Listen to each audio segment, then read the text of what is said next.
Setiap tanggal 2 Mei, kita memperingati Hari Pendidikan Nasional yang diambil dari hari kelahiran Ki Hajar Dewantara. Melalui pendidikan, Ki Hajar berjuang melawan penjajah Belanda. Seperti apa ceritanya? Ayo teman-teman, kita simak bersama.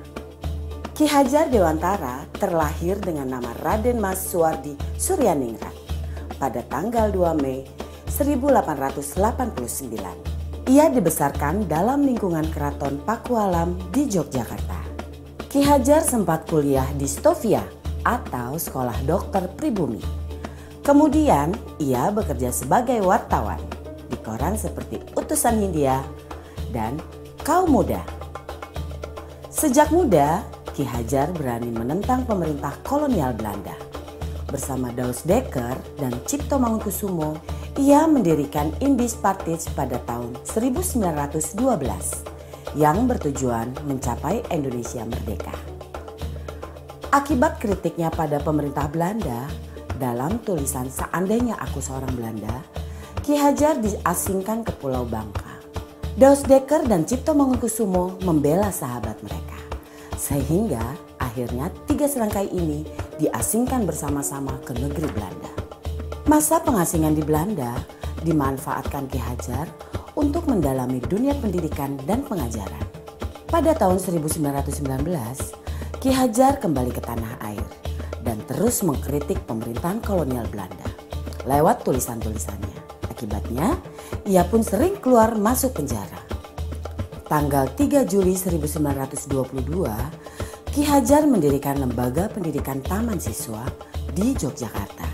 Sejak saat itu, Suwardi Suryaningrat memakai nama Ki Hajar Dewantara.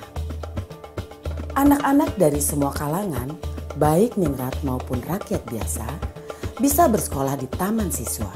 Perguruan ini memiliki semboyan Ing Ngarso Sung Tulodo, Ing Madyo Mangunkarso, Tutwuri Handayani.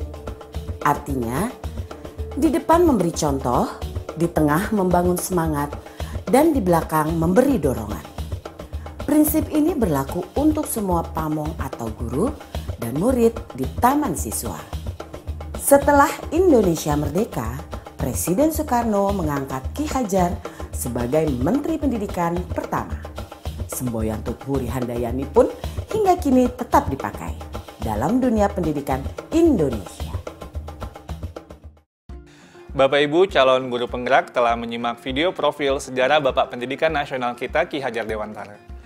Pada kesempatan ini, izinkan saya untuk memaparkan refleksi saya terkait pemikiran Ki Hajar Dewantara untuk membuat kita lebih memahami impian besar beliau untuk membawa anak Indonesia mencapai kemerdekaan belajar. Ada 2 hal yang ingin saya sampaikan di sini.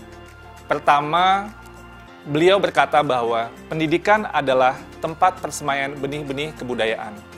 Pada hal ini, Ki Hajar membuat sebuah koneksi 2 hal yang tidak terpisahkan antara pendidikan dan kebudayaan. 2 hal ini adalah satu kesatuan. Menurut Ki Hajar, untuk mencapai kebudayaan yang kita mimpikan, peradaban bangsa yang kita cita-citakan, pendidikan adalah fondasinya. Atau dengan bahasanya Ki Hajar adalah tempat persemaian benih-benih kebudayaan. Dengan kata lain, pekerjaan yang kita lakukan di pendidikan bukan saja pekerjaan untuk anak bersekolah, ujian hasilnya baik, dan lain sebagainya, tapi adalah pekerjaan untuk menjemput kebudayaan yang kita cita-citakan. Dengan kata lain, ini adalah pekerjaan untuk membentuk peradaban. Jadi ini peran yang sangat penting antara pendidikan dan kebudayaan. Dua-duanya adalah satu ikatan yang tidak bisa dilepaskan. Yang kedua, inti dari filsafat Ki Hajar Dewantara itu adalah perubahan. Dalam hal ini, bagi saya, analogi yang tepat untuk filsafat Ki Hajar Dewantara itu adalah seperti tata surya. Selalu bergerak, selalu tidak pernah berhenti dari waktu ke waktu, dia tidak pernah statis. Karena itu, bagi Ki Hajar, kebudayaan tidak boleh statis, harus terus bergerak.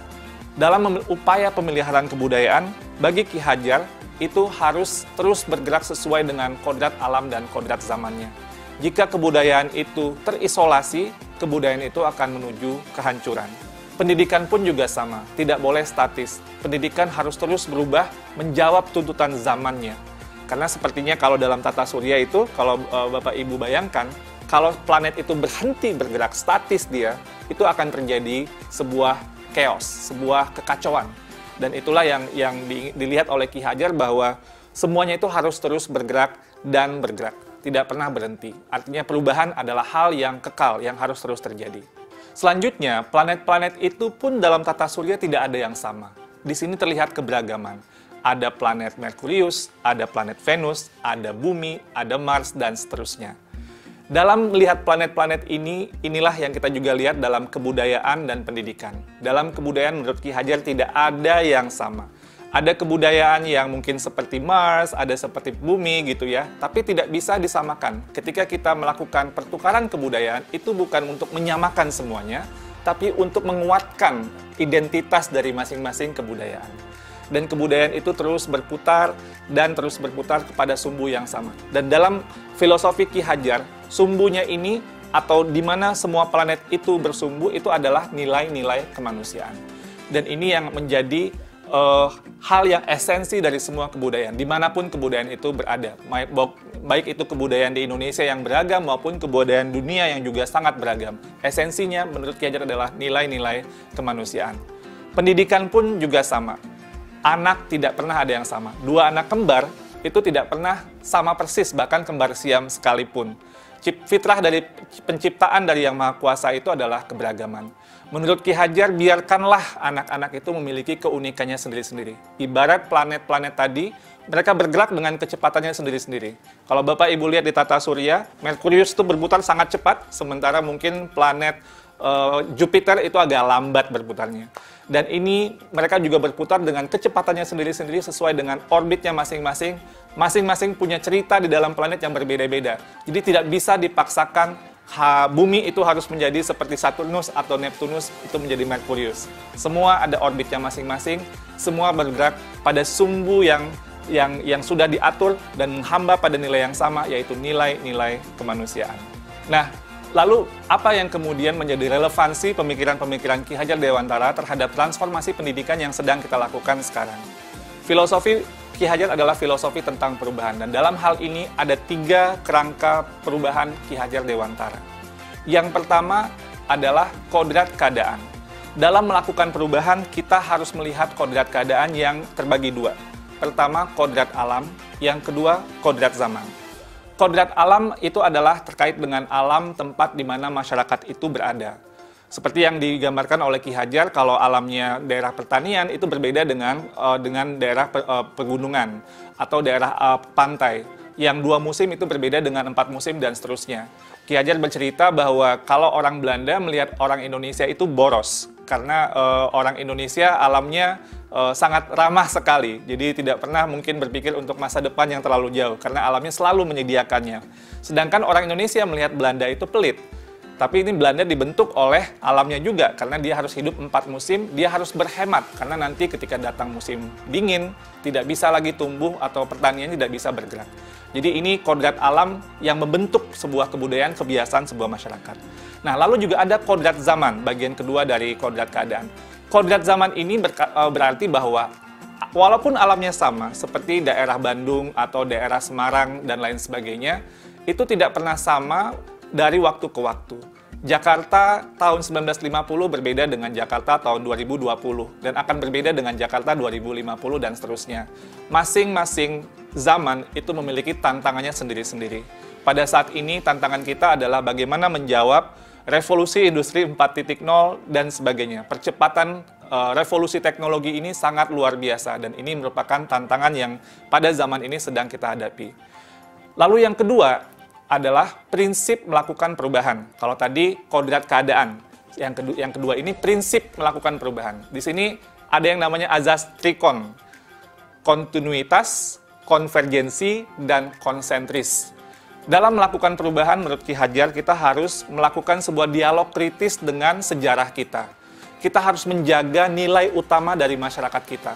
Harus berakar pada identitas utama dari sebuah masyarakat. Jadi walaupun perubahan itu menjawab kodrat zaman, tapi nilai esensi budaya masyarakat itu harus tetap dipegang. Tapi juga harus ada dialog kritis sehingga bisa terus berubah. Jadi kontinuitas ini bisa terjaga dengan baik. Yang kedua, harus konvergensi. Maksudnya apa? Perubahan-perubahan yang kita lakukan itu harus menuju pada suatu titik yang memperkuat nilai-nilai kemanusiaan. Jadi, dalam konteks konvergensi ini, pendidikan itu harus memanusiakan dan memperkuat kemanusiaan kita. Yang ketiga, konsentris. Jadi, walaupun menuju pada nilai-nilai yang sama gitu, sumbu yang sama, tapi kita tetap harus menghargai keragaman yang ada. Karena kalau konsentris itu ibarat planet tadi, dia berputar sesuai dengan sumbunya, sesuai dengan orbitnya. Tidak bisa dicampur-campurkan. Karena itu, pendidikan itu harus menghargai keunikan. Karena itu juga, pendidikan itu harus memerdekakan. Biarkanlah masing-masing berputar pada sumbunya, beredar sesuai dengan orbitnya. Menurut kata Ki Hajar, pendidik itu ibarat petani. Petani itu dia bercocok tanam, dia memiliki banyak sekali misalnya bibit. Ada bibit padi, ada bibit jagung, ada bibit kedelai. Yang padi, tumbuhkanlah dia sebagai padi. Jangan menumbuhkan padi itu berharap menjadi jagung. Tidak akan pernah menjadi seperti itu. Dan jangan pula memelihara jagung dengan ilmu memelihara padi. Nggak jadi tumbuh kembangnya jagung itu. Jadi masing-masing itu sesuai dengan kodratnya. Dan itulah keragaman yang dihadapi oleh para pendidik dalam konteks kehidupan sehari-hari. Lalu yang ketiga, apa yang berubah? Yang berubah di sini adalah budi pekerti. Maksudnya ini apa? Ada dua kata di sini. Ada budi, ada pekerti. Budi itu, menurut bahasa Ki Hajar, itu ada 3 komponen, yaitu cipta, rasa, dan karsa. Cipta itu artinya pikiran, rasa itu perasaan, karsa itu adalah kemauan. Dan pekerti. Pekerti itu maksudnya tenaga atau raga. Dalam filosofi pendidikan Ki Hajar, ini harus seimbang terjadinya perubahan tersebut. Ada olah cipta, menajamkan pikiran, olah rasa, menghaluskan rasa, olah karsa, memperkuat kemauan, dan olahraga, menyehatkan jasmani. Sehingga pendidikan itu harus holistik, harus seimbang, tidak bisa timpang. Kalau pendidikan ini bisa kita lakukan dengan seimbang, menurut Ki Hajar, ini akan terjadi kesempurnaan budi pekerti yang membawa kita pada kebijaksanaan. Dengan kata lain, jika kita melakukan pendidikan yang seimbang, tumbuh kembang anak secara holistik, ini akan menghadirkan banyak insan-insan yang penuh kebijaksanaan. Sebaliknya, jika kita melakukan pendidikan dengan timpang, maka kita akan menciptakan masyarakat yang langka, bahkan mungkin hampa dengan kebijaksanaan. Pada akhirnya, semua disiplin ilmu harus menuju kepada kebijaksanaan. Dan relevansi yang kedua dari apa yang kita pelajari dari filosofi Ki Hajar Dewantara adalah keharusan untuk memandang anak dengan rasa hormat, berorientasi kepada anak. Jadi apa tujuan pendidikan kita? Itu adalah murid, murid, murid. Jadi menurut Ki Hajar, semua yang kita lakukan di bidang pendidikan dan para pendidik itu harus berorientasi penuh kepada murid. Dengan bahasa Ki Hajar, salah satu azas dari Taman Siswa, bebas dari segala ikatan, dengan suci hati mendekati sang anak, tidak untuk meminta suatu hak, namun untuk berhamba pada sang anak. Kata-kata berhamba pada sang anak adalah sebuah analogi, tapi memiliki kedalaman nilai yang luar biasa. Bahwa Ki Hajar, seorang yang sangat ditokohkan, melihat bahwa berorientasi kepada anak ini adalah hal yang paling utama, paling esensial bagi kita para pendidik. Semoga refleksi singkat ini bisa menjadi sebuah inspirasi bagi Bapak Ibu semua, calon-calon guru penggerak yang saya banggakan. Terima kasih Bapak Ibu penggerak, salam bahagia.